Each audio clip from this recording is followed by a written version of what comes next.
एक स्कूल में उन्नति नाम की एक लड़की थी। पढ़ाई में होशियार थी और दिमाग भी बहुत तेज था कि फट से हर सवाल का तुरंत जवाब देती थी। लेकिन उसके घर की हालत उतनी ठीक नहीं थी। उसके माता पिता मजदूरी करते थे। उन्नति के माता पिता उसे प्यार से लाडो कहते थे। उन्नति अपने घर की हालत और अपने माता पिता के संघर्षों को अच्छे से महसूस करती थी। छोटी लड़की और उसके बड़े बड़े सपने। उन्नति बड़ी होकर कलेक्टर बनना चाहती थी ताकि वो अपने माता पिता, स्कूल और गांव का नाम रोशन कर सके। उन्नति का स्कूल 10वीं तक ही था। 11वीं और 12वीं की पढ़ाई के लिए 10 किलोमीटर दूर जाना पड़ता था। कई माँ बाप तो आगे की पढ़ाई के लिए दूर होने के कारण भेजते ही नहीं थे और कईयों की तो शादी करा देते थे।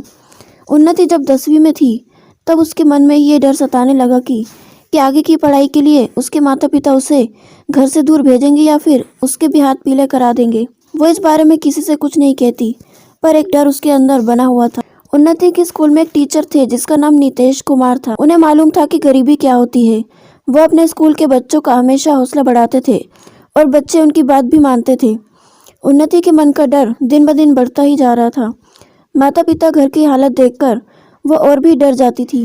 कहते हैं कि भगवान किसी न किसी रूप में धरती पर आते हैं और इस बार वो उन्नति के डर को दूर करने के लिए स्कूल के टीचर के रूप में आए थे। उन्नति ने 10वीं में अपने स्कूल में और जिले में प्रथम स्थान प्राप्त किया, पर वो खुश नहीं थी क्योंकि उसके अंदर का डर उसे रोकता है। क्या होगा, आगे की पढ़ाई कर पाएगी या नहीं? अपने इस डर और आंखों में आंसू को लेकर अपने माँ बाप से पूछती है, क्या मैं आगे की पढ़ाई के लिए दूर जा सकती हूँ?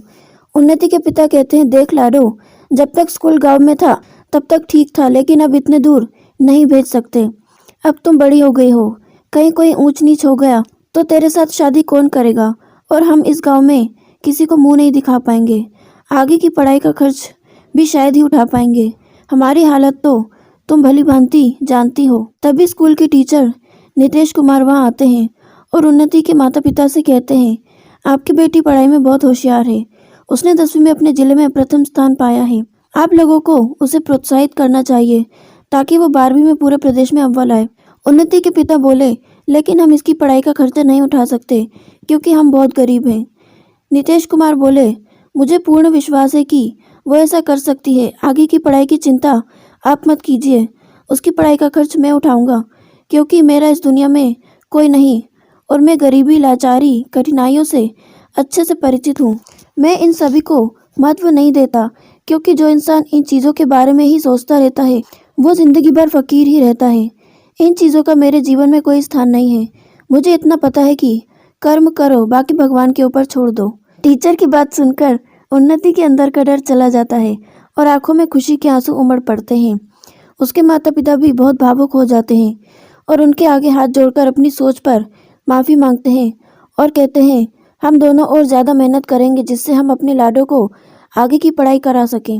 आपसे ज़रूरत होगी तो आपको भी याद करेंगे। उन्नति ने 12वीं की पढ़ाई शुरू कर दी। देखते ही देखते उन्नति 12वीं में पूरे प्रदेश में प्रथम स्थान पर आ गई। राज्य की सरकार उसके आगे की पढ़ाई का खर्च उठाने की घोषणा करती है। अब उन्नति पीछे मुड़कर नहीं देखती और बहुत मेहनत करती जाती है। कुछ सालों बाद उन्नति कलेक्टर बन जाती है। इन्हीं सालों में उसके टीचर का कहीं ट्रांसफ़र हो जाता है। अब वो उसके गांव में नहीं पढ़ाते, लेकिन टीचर की सीख को हमेशा याद करती रहती है और सोचती है कि आज जो कुछ भी बनी हूँ उन्हीं की प्रेरणा के कारण बनी हूँ। यदि वो उस दिन उसके माता पिता को नहीं समझाते तो आज वो इस मुकाम पर नहीं पहुँच पाती।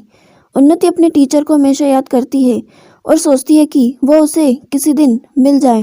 एक दिन जब वो दौरे पर निकलती है, वो एक गांव में जाती और वहाँ एक स्कूल देखकर उसके सामने रुक जाती है। तभी अचानक उसके कानों में बरसों पुरानी आवाज़ सुनाई देती है। बच्चों की हौसला बढ़ाने वाली बातें, ऐसी बातें जो किसी को भी प्रेरित कर दें। वो धीमे धीमे अंदर जाती है और अचानक चौंक जाती है। उसके मुंह से निकलता है कि अरे सर, आप। वह अपने टीचर को देखकर ऐसे खुश हो जाती है जैसे मानो उसने समंदर में मोती ढूंढ लिया हो। अब वो बूढ़े हो चुके हैं, पहचान पाना मुश्किल था। उन्होंने उन्नति को नहीं पहचाना, लेकिन उन्नति उन्हें पहचान लेती है और उनके पास जाकर उनके चरण छूकर आशीर्वाद लेती है। उनसे कहती है, कहाँ कहाँ नहीं ढूंढा सर आपको। मुझे मालूम था आप किसी न किसी स्कूल में मुझे ज़रूर मिलेंगे, मेरे जैसे और बच्चों का सही मार्गदर्शन देते हुए।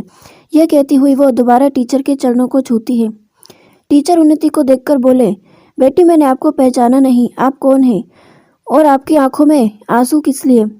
जुबान लड़खड़ाते हुए उन्नति बोली, सर मैं आपकी स्टूडेंट उन्नति, जिसे आपने हमेशा प्रेरित किया, मेरे माता पिता को समझाया मुझे आगे बढ़ने की पढ़ाई पूरी करने के लिए, और आज मैं जो कुछ भी हूँ आपके कारण हूँ। सर मैं आज उस मुकाम पर पहुँच गई जहाँ मैं पहुँचना चाहती थी। सर मैं कलेक्टर बन गई हूँ और आपको मैंने ना जाने कहाँ कहाँ ढूंढा और आज मुझे आप मिल गए। मेरा जीवन धन्य हो गया आपसे मिलकर। टीचर के आंखों में भी आंसू आ जाते हैं। वो उन्नति को देखकर बहुत खुश होते हैं और कहते हैं, आज तुम जैसा विद्यार्थी पाकर मैं भी धन्य हो गया।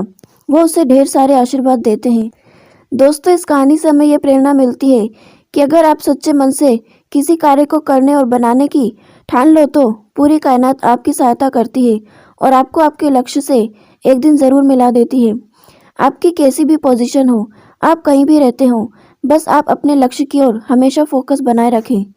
यदि आप ऐसा करते हैं तो एक दिन कायनात आपकी सहायता के लिए किसी न किसी को किसी भी रूप में ज़रूर भेज देगी। जैसे उन्नति के लिए टीचर के रूप में नीतीश कुमार को भेजा।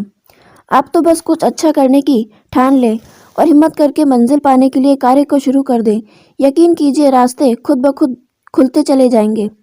यहाँ एक बात और सीखने को मिलती है कि यदि कोई टीचर चाह ले कि वो अपने स्टूडेंट को मंजिल तक पहुंचा सकता है तो उसे कोई नहीं रोक सकता। एक टीचर चाहे तो पूरा देश बदल सकता है। दोस्तों, इस पर आपकी क्या राय है? आप हमारे साथ कमेंट बॉक्स में ज़रूर शेयर करें और ये वीडियो आपको पसंद आई तो इसे अपने दोस्तों के साथ शेयर ज़रूर करें। उस चैनल को सब्सक्राइब करना ना भूलें। Thank you.